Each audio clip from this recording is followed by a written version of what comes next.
Michel ne range jamais ses jouets. Ses constructions s'étalent sur la table de la salle à manger, courent sur les étagères et nichent sur la commode. Mais après tout, à 95 ans, il a bien le droit de faire ce qu'il veut. Ce matin, Manon, son auxiliaire de vie, doit lui apporter son dernier projet, la pyramide de Gizeh. Pour Michel, les minutes sont interminables. Oh là. Bon bah tiens Michel, là t'as du boulot. Allez. Cette passion est née il y a 2 ans. Pour réaliser ses œuvres, le nonagénaire a tout un équipement.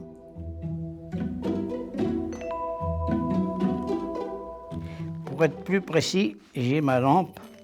Et là, comme ça, je peux arriver à savoir, parce que ces petites fleurs, pour les mettre là en place, avec les plots tels qu'ils sont, j'ai besoin de voir là. Vous voyez, mais avec mes gros doigts, j'arrive. Voilà. Voilà. Comme ça, je suis content de moi. Là, je suis obligé de tenir avec ma pince, là. En fait, l'idée m'est venue tout simplement parce que ça fait déjà 4 ans et demi que je travaille ici et que je voyais Michel passer plus de 8-9 heures par jour sur l'ordinateur à faire du solitaire ou des jeux de cartes. Ma fille, qui avait 6 ans à l'époque, faisait des Legos et j'ai proposé à Michel de faire des Legos et après on ne pouvait pas l'arrêter. Depuis, il a construit le Taj Mahal, l'Orient Express, la Maison Blanche et même le Titanic qui compte un peu moins de 10 000 pièces. Michel passe maintenant jusqu'à 10 heures par jour avec ses briques. Prière de ne pas déranger. Ah non, il ne faut pas parler. Et puis, il ne vous entend pas parce qu'il est dans son travail, il est là, il cherche tout ça. Des fois, je lui dis, arrête un petit peu, parce que je sais que c'est fatigant quand même. En plus, il reste debout, il s'assoit juste sur le côté de la chaise. Après, il se met à genoux parce qu'il a perdu une pièce. C'est tous les jours comme ça. C'est très bon pour les personnes d'avoir des activités, des passions qui occupent un peu leur journée et qui leur permettent de s'évader un petit peu. Je pense que ça permet effectivement d'entretenir leur capacité intellectuelle et manuelle. Ouais. En France, près d'un adulte sur 3 joue encore avec des briques. On les appelle AFOL, adultes fans de Lego. Certains vont jusqu'à refaire les bâtiments qui les entourent en dessinant eux-mêmes les plans à l'échelle, comme Marc. Je fais tous ces calculs en prenant les modules qui existent au niveau des Lego, qui sont des modules de 8 mm. Et donc, je prends ces multiples-là pour me rapprocher le plus possible du réel. Je passe ensuite à ce que j'appelle de la modélisation, c'est-à-dire je fais des morceaux de construction pour me rendre compte si ce que je fais, ça correspond bien à la réalité et surtout si c'est faisable. L'année dernière, il a réalisé le collège Sainte-Marie de Saint-Jean-de-Luz. Bonjour Jean-Pierre.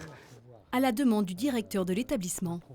Un choc de voir à quel point la précision de la construction retranscrivait le réel dans les moindres détails. Une surprise aussi pour les enfants, férus de briques.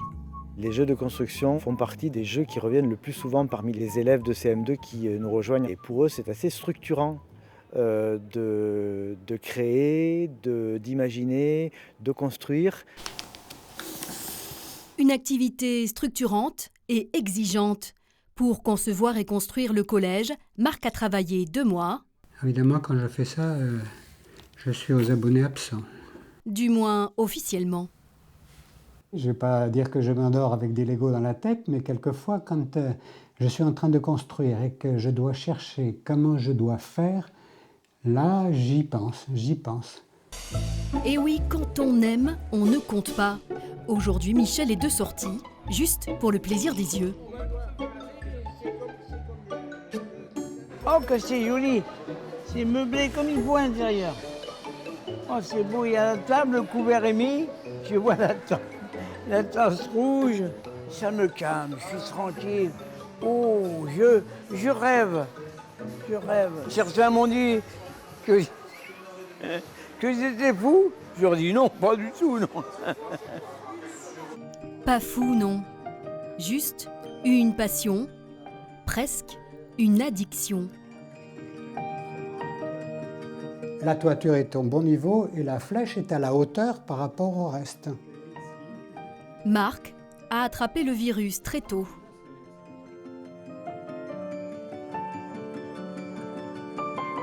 J'ai commencé tout petit, tout jeune, parce qu'on m'avait offert des briques. Je faisais des petites maisons à ma façon. Au fil des années, on commence à prendre maturité, à avoir envie de faire un peu mieux, un peu plus grand, un peu plus vrai. Envie de faire et de défaire. Toutes les créations de Marc sont éphémères. Il les déconstruit environ 3 mois après les avoir achevées pour mieux se lancer dans un nouveau projet.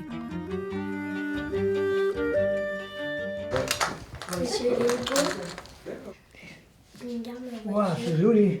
Un retour en enfance Avec papa, on l'avait construit Hein? qui efface presque les différences d'âge. ensemble. Qui s'amuse le plus et qui joue avec qui? Pour Michel, c'est un tout nouveau monde qui s'ouvre devant lui. Quand il était petit, dans les années 30, les jeux de construction ne faisaient pas partie de sa vie. La seule chose que je me rappelle, c'est que quand il y avait Noël, on avait notre galoche que l'on mettait devant la cheminée. On avait un oignon, une patate ou quelque chose comme ça. Mais oh non, je n'avais pas joué. Vraiment un retour en enfance, mais vraiment, disons, étudié et intelligent. Et voilà. Les Lego, c'est pas de l'amusement simplement pour enfants.